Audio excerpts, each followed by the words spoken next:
الحمدللہ رب العالمین، الصلاۃ والسلام علی رسولہ الکریم۔ السلام علیکم ناظرین اکرام۔ یسرنا القرآن نام کی آسان تفسیر کا لیسن نمبر 2.148 ہے، یعنی دوسرے سورے کا لیسن نمبر 148، اور تھیم ہے سورہ بقرہ آیت نمبر 141، اور یہ آیت پہلے پارے کی آخری آیت ہے۔ اس کے بعد والی آیت سے قرآن کا دوسرا پارہ شروع ہوتا ہے۔ ٹاپکس کورڈ اس طرح سے ہیں: سب سے پہلے word by word and phrase by phrase translation, اس کے بعد کامنٹری یعنی تفسیر، آخر میں کچھ امپورٹنٹ پوائنٹس، ایکنالجمنٹ اور ریفرنسز۔ اعوذ باللہ من الشیطان الرجیم، بسم اللہ الرحمن الرحیم۔ تلک امۃ قد خلت لہا ما کسبت ولکم ما کسبتم ولا تسألون عما کانوا یعملون۔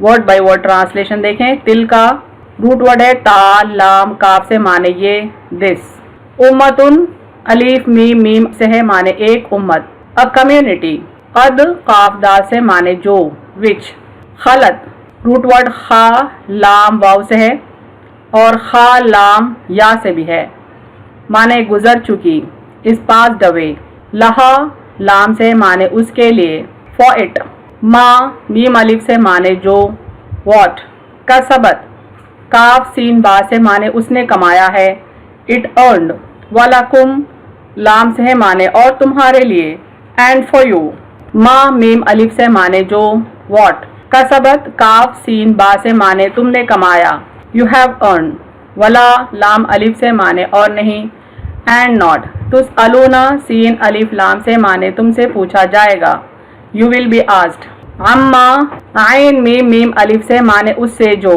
اباؤٹ واٹ، کانو کاف واو نون سے معنی تھے، دے یوز ٹو، یعملون عین میم لام سے معنی وہ کرتے، they do. Phrase by phrase translation Urdu میں دیکھیں۔ تلک امۃ قد خلت، یہ ایک امت گزر چکی، لہا ما کسبت اس کے لیے جو اس نے کمایا، ولکم ما کسبتم اور تمہارے لیے جو تم نے کمایا، ولا تسألون اور تم سے نہ پوچھا جائے گا، عما کانوا یعملون اس سے جو وہ کرتے تھے۔ کمپلیٹ ٹرانسلیشن دیکھیں۔ یہ ایک امت گزر چکی اس کے لیے جو اس نے کمایا اور تمہارے لیے جو تم نے کمایا، اور تم سے نہ پوچھا جائے گا اس سے جو وہ کرتے تھے۔ Phrase by phrase translation English میں دیکھیں۔ تلک امۃ قد خلت، this was a community which is passed away، لہا ما کسبت for it what it earned، ولکم ما کسبتم and for you what you have earned، ولا تسألون and you will not be asked، عما کانوا یعملون about what they used to do۔ Complete translation دیکھیں۔ This was a community which is passed away، for it what it earned، for you what you have earned، and you will not be asked about what they used to do۔ تفسیر آیت دیکھیں۔ ابراہیم علیہ السلام اور ان کی اولاد مسلمان اور موحد تھی، وہ مشرکین میں سے نہ تھے۔ قرآن میں اللہ تعالیٰ نے کئی بار فرمایا کہ ابراہیم علیہ السلام اور ان کی اولاد اللہ واحد کی بندگی کرتے تھے، نہ ہی وہ عیسائیت پر تھے اور نہ ہی وہ یہودیت پر تھے اور نہ ہی وہ مشرکین کے راستے پر تھے۔ دیکھیں اس آیت کو سورہ بقرہ کی آیت نمبر 133، فرماتے ہیں اللہ تعالیٰ، ام کنتم شہداء اذ حضر یعقوب الموت اذ قال لبنیہ ما تعبدون من بعدی قالوا نعبد الہک و الہ آبائک ابراہیم و اسماعیل و اسحاق الہا واحدا ونحن لہ مسلمون۔ کیا تم حاضر تھے جب یعقوب علیہ السلام کو موت آئی؟ تب انہوں نے اپنے بیٹوں سے کہا، تم میرے بعد کس کی عبادت کرو گے؟ انہوں نے کہا، ہم آپ کے اور آپ کے باپ دادا ابراہیم علیہ السلام اور اسماعیل علیہ السلام اور اسحاق علیہ السلام کے معبود کی عبادت کریں گے جو معبود واحد ہے اور ہم اسی کے فرمانبردار ہیں۔ اس آیت سے پتہ چلتا ہے کہ یعقوب علیہ السلام اور ان کے اولاد، یہاں تک کہ یعقوب علیہ السلام کے باپ دادا یعنی ابراہیم علیہ السلام، اسماعیل علیہ السلام اور اسحاق علیہ السلام نے بھی اللہ واحد کی ہی بندگی کی۔ اس آیت کے بعد اللہ تعالیٰ نے فرمایا کہ یہ پاک باز جماعت تو اللہ کے پاس گزر چکی ہے، یعنی یہ لوگ موحد تھے، اللہ واحد کی بندگی کرنے والے تھے، نیک تھے، پاکیزہ تھے، ان لوگوں کی جماعت تو گزر چکی ہے۔ اب جو اہل کتاب ہیں ان سے اللہ تعالیٰ مخاطب کر کے فرماتے ہیں، تم جب ان کے نقش قدم پر نہ چلو تو صرف ان کے اولاد میں سے ہونا تمہیں اللہ کے ہاں کوئی عزت اور نفع نہیں دے سکتا۔ یعنی اہل کتاب ان کے بڑے بزرگوں کے نقش قدم پر تو نہیں تھے، اعمال تو ان کے بگڑ چکے تھے، لیکن صرف بڑے لوگوں سے اپنا تعلق کا اظہار کرنا اور اپنے آپ کو ریسپیکٹیبل ڈگنیفائڈ سمجھنا یہ ان کو فائدہ نہیں دے سکتا۔ اپنے آپ کو اپنے بزرگوں سے منسوب کرنا، اپنا بلڈ ریلیشن بتانا، اور سماج میں اپنے آپ کو عزت کے قابل سمجھنا، ریسپیکٹیبل سمجھنا، ڈگنیفائڈ سمجھنا، اور یہ سمجھنا کہ اللہ کی نظر میں بھی وہ صرف اس لیے ڈگنیفائڈ ہیں چونکہ وہ انبیاء علیہ السلام کے ڈیسینڈنٹس ہیں، یہ ان کو نفع نہیں دے گا، بلکہ یہ ان کے اعمال کے لیے جواب دہ ہوں گے۔ ان کے نیک اعمال میں تمہارا کوئی حصہ نہیں اور تمہارے بد اعمالیوں کا ان پر کوئی بوجھ نہیں، جو جیسا کرے گا وہ ویسا بھرے گا۔ اللہ کا قانون ہے کہ جس کے اعمال کا وہ جواب دہ ہوگا۔ تمہیں جب ایک نبی یعنی محمد صلی اللہ علیہ وسلم کو جھٹلایا تو گویا تمام انبیاء علیہ السلام کو جھٹلایا، یعنی کسی ایک نبی کو جھٹلا دینا دراصل اللہ کے تمام نبیوں کو جھٹلا دینا ہے۔ پھر محمد صلی اللہ علیہ وسلم تو امام النبیین ہیں، آپ صلی اللہ علیہ وسلم کی رسالت کو رد کرنا دراصل تمام انبیاءوں کی رسالت کو رد کرنا ہے۔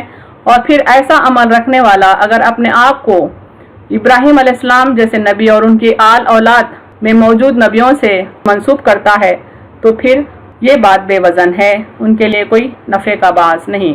اسلاف کے اعمال سے امیدیں وابستہ رکھنے اور خود بدعمل ہونے کی یہ روش اہل کتاب میں اتنی عام تھی کہ سورہ بقرہ میں دوسری مرتبہ پھر تاکید کے ساتھ وہی مطلب بیان فرمایا گیا ہے، یعنی بڑے بزرگوں کے نیک اعمال سے امیدیں وابستہ رکھنا اور اپنے عمل کو بگاڑ کر رکھنا۔ یہ طریقہ اہل کتاب میں اس قدر عام تھا کہ سورہ بقرہ میں ان کی اس کمزوری کو 2 بار فوکس کیا گیا ہے، ٹوکا گیا ہے تاکہ وہ اپنی غلطی کو دور کریں۔ سورہ بقرہ کی آیت 141 جو کہ اس ویڈیو کا فوکس ہے، یہ آیت پہلے بھی گزر چکی ہے۔ سورہ بقرہ آیت نمبر 134 کی حیثیت سے دیکھیں، تلک امۃ قد خلت لہا ما کسبت ولکم ما کسبتم ولا تسألون عما کانوا یعملون۔ یہ ایک جماعت تھی جو گزر چکی، ان کے لیے ان کے اعمال ہیں اور تمہارے لیے تمہارے اعمال ہیں، اور تم سے نہیں پوچھا جائے گا کہ وہ کیا کرتے تھے۔ چونکہ قرآن صرف اہل کتاب کے لیے نہیں، سارے دنیا کے انسانوں کے لیے ہے، اور بالخصوص مسلمانوں کے لیے، چونکہ مسلمان قرآن پر ایمان رکھتے ہیں تو مسلمانوں کو بھی اس آیت سے سبق لینے کی ضرورت ہے۔ جو مسلمان صرف بزرگان دین کی طرف اپنے آپ کو منسوب کرتے ہیں اور اس انتساب کو ذریعہ نجات خیال کرتے ہیں اور ان کی تعلیمات کی اتباع اور عملی پیروی کی اہمیت کا احساس نہیں کرتے، ان کے لیے اس آیت میں ایک سبق ہے۔ یعنی جس طرح سے اللہ نے اہل کتاب کو لعنت ملامت کیا، ویسے ہی وہ مسلمان بھی لعنت ملامت کے قابل ہیں جو ان کے بڑے بزرگوں کے بتائے ہوئے راستے پر تو نہیں چلتے، لیکن بزرگان دین سے اپنے آپ کو منسوب کر کے فخر کرتے ہیں اور ان کے اعمال کرپٹڈ رہتے ہیں، بگڑے ہوئے رہتے ہیں، جس سے وہ اللہ کی ناراضگی مول لیتے ہیں۔ اہم نکات دیکھیں اس ویڈیو کے۔ تحریک توحید کے ابو الانبیاء ہونے کے اعتبار سے حضرت ابراہیم علیہ السلام تمام مذاہب کے لیے سند کی حیثیت رکھتے ہیں، چونکہ ابراہیم علیہ السلام نے دنیا کے کئی ممالک میں توحید کی تعلیم پھیلائی ہے، اس لیے تمام آسمانی مذاہب کے لیے آپ کی تعلیم ایک سند کی حیثیت رکھتی ہے۔ اس لیے تمام آسمانی مذاہب ان کی عظمت و حقانیت پر متفق ہیں اور اپنی حقانیت کی سند کے طور پر حضرت ابراہیم علیہ السلام سے اپنے انتساب کو حجت اور برہان سمجھتے ہیں۔ ابراہیم علیہ السلام کا ایسا مقام ہے کہ تمام آسمانی مذاہب پر عمل کرنے والے اپنے آپ کو ان سے منسوب کرنا دراصل ایک حجت کے طور پر استعمال کرتے ہیں، یہ ثابت کرنے کے لیے کہ وہ حق پر ہیں۔ لیکن اہل کتاب کی طرح صرف اسلاف کی طرف انتساب کو ہی ذریعہ نجات سمجھنا بھی دین سے انحراف کی ایک صورت ہے۔ یعنی اہل کتاب کی طرح اپنے آپ کو اپنے نیک بزرگ بڑے لوگوں سے منسوب کر لینا، اپنا لینیج ان سے بتانا، صرف یہی نجات حاصل کرنے کے لیے کافی نہیں ہے۔ اللہ تعالیٰ فرماتے ہیں کہ اسلاف کے اعمال ان کے ساتھ ہے اور تمہارے اعمال تمہارے ساتھ، تم سے تمہارے اعمال کی پوچھ گچھ ہوگی، ان کے اعمال کی نہیں۔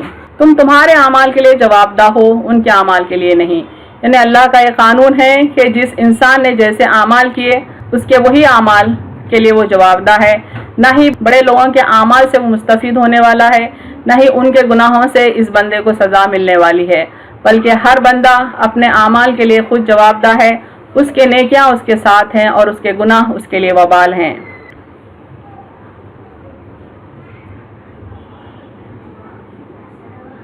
وآخر دعوانا ان الحمد للہ رب العالمین۔